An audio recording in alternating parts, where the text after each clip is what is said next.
Welcome, everyone, to the GovCon Intel Briefing, produced by cybercloudai.tech. I'm Alex. And I'm Maya.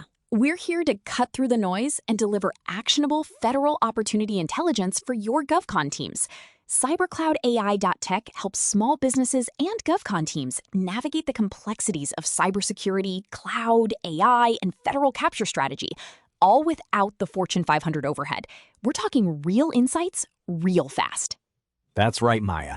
Today, we're diving into some crucial signals, starting with near-term opportunities and critical RFIs. First up, Federal News Network highlights satellite connectivity as the absolute backbone for emergency preparedness response. Darren Luddington from ST Engineering iDirect emphasizes how critical it is for first responders to react faster during disasters. Aha, this is huge, Alex.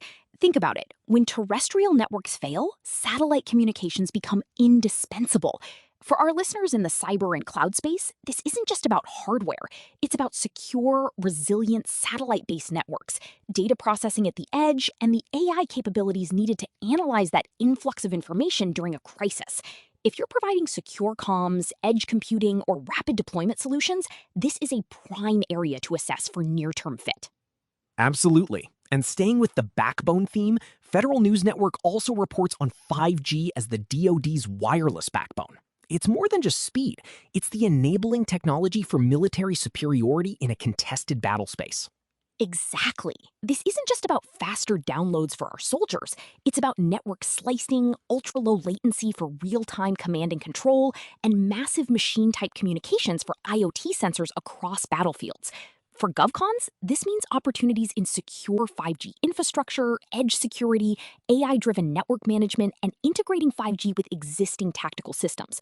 We're talking about a fundamental shift in how the DoD operates, and there's a serious need for partners who can deliver secure, robust, and AI-optimized 5G solutions. Those are two massive areas.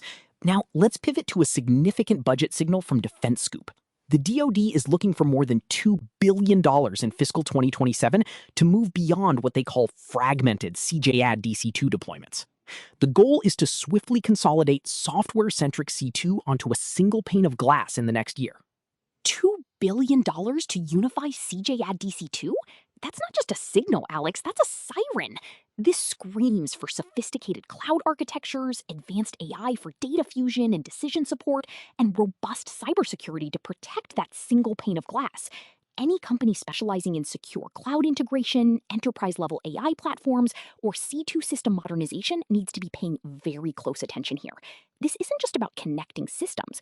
It's about creating a truly intelligent, integrated battle space. It's an AI-amazing opportunity. I'll allow that one, Maya. Speaking of data and automation, Defense Scoop also reports on the Army's new Data Operations Center.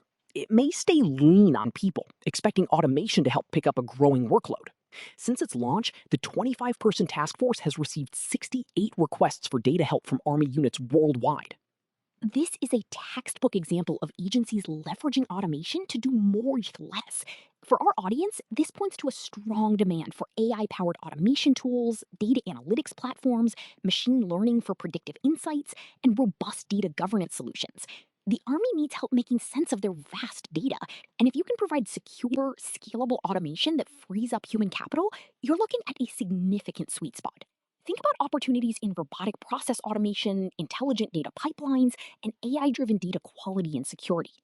And wrapping up our opportunities segment, Defense Scoop announced that the Space Force awarded a $2.29 billion deal to SpaceX to accelerate its backbone SATCOM network, formerly known as MILNET.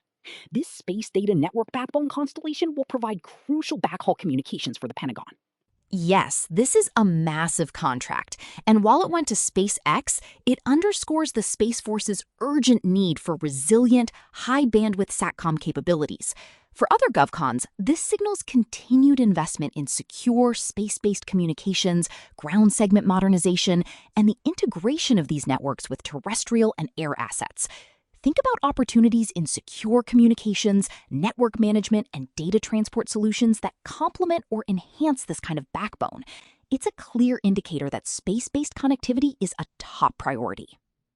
Shifting gears to agency and customer intelligence, there's a significant development in the draft NDAA.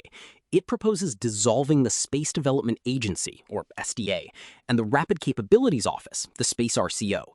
This comes as the Pentagon looks to replicate the acquisition processes practiced by both agencies department-wide.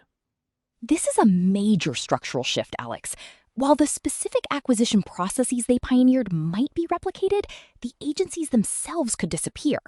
For businesses that have built relationships or aligned their capabilities specifically with SDA or Space RCO, this means a need to quickly reassess and pivot. You'll want to understand where their missions and budgets are being reallocated. It could create new opportunities within other Space Force or DoD entities that absorb those functions, but it definitely requires careful tracking to avoid any missteps in your capture strategy. Definitely something to watch closely. Now, let's move into broader market and budget movements. The big one making headlines is the debt ceiling.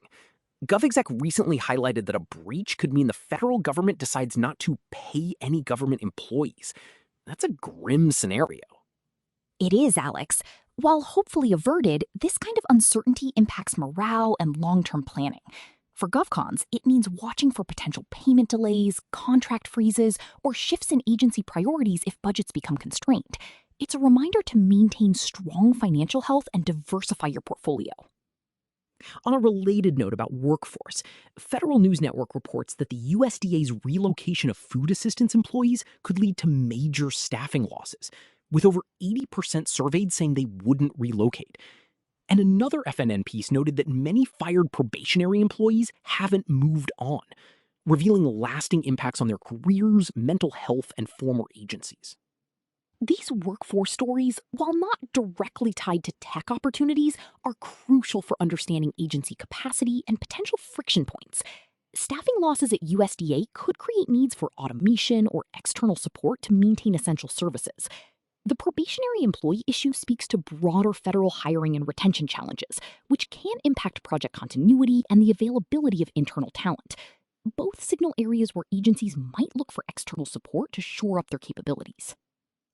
We also saw a piece on how an impending digital accessibility compliance deadline impacts all levels of government. It's not a static achievement, but an ongoing commitment. This is a compliance driver that absolutely creates tech opportunities. Agencies need help ensuring their digital assets, from websites to internal applications, meet accessibility standards. This means demand for accessibility audits, remediation services, accessible design and development, and ongoing monitoring. If your firm has expertise in Section 508 compliance or inclusive design, this is a clear area for engagement. And on the cyber front, OMB and CISA's latest cyber efforts are being driven by detect, understand, respond. Nick Anderson, acting director of CISA, says an intergovernmental effort is helping critical infrastructure owners against cyber threats. Detect, understand, respond is the core of modern cybersecurity, Alex. This means continued demand for advanced threat detection tools, security information and event management, incident response services, and cyber threat intelligence. For our listeners, if you provide services in endpoint detection and response, security operations center support, or proactive threat hunting, this is your wheelhouse. Agencies are looking for partners to strengthen their cyber posture, especially for critical infrastructure. Finally, a quick note on federal financial management. Federal News Network reports that the past year has added new pressure to this mission, with Rich Brady noting it's difficult to carve out time for necessary workforce courses. This suggests a need for modernization in financial management systems, potential for automated reporting, and perhaps even AI-driven predictive analytics for budgeting. Also, solutions for efficient, on-demand training for federal financial professionals could be in demand. It points to a need for efficiency and upskilling in a critical but often overlooked area. All right, Maya, let's distill all this into 3 practical capture actions for our listeners. My pleasure, Alex. First, given the strong signals around 5G, satellite communications, and the Space Force's SATCOM backbone, I'd say proactively engage on secure connectivity solutions. Identify specific DoD and emergency response agencies that are prioritizing these technologies. Focus on how your cybersecurity, cloud, or AI capabilities can enhance the resilience, security, and efficiency of these critical networks. Don't wait for RFPs. Start building relationships and shaping requirements now. Excellent. For action number 2? Second, with the DoD's $2 billion push for CJ80C2 consolidation and the Army's Lean Data Operations Center, your action is target AI and automation for data-driven C2 and operations.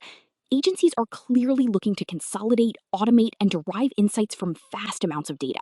Position your firm as a leader in secure cloud integration for C2, AI for data fusion and decision support, and intelligent automation for streamlining data operations. Highlight how you can help them achieve that single pane of glass vision and amplify their workforce's capabilities. Solid advice. And for our third practical capture action? Finally, considering the potential dissolution of the Space Development Agency and the Rapid Capabilities Office, your third action is monitor and adapt to structural shifts within Space Force and the DoD. Understand where the SDA and Space RCO missions, budgets, and personnel might be reallocated. This isn't a time to panic, but to pivot. Identify the new homes for these initiatives and proactively position your capabilities with the evolving leadership. Being agile here will be key to maintaining and growing your space-related business. Fantastic, Maya. Those are 3 really actionable takeaways from today's intelligence. And that wraps up our GovCon Intel briefing for today. Thanks for tuning in. We hope these insights help you sharpen your federal capture strategy. For more in-depth GovCon cybersecurity, cloud, AI, compliance, and capture support, be sure to visit www.cybercloudai.tech. We're here to help you succeed in the federal market. We'll catch you next time.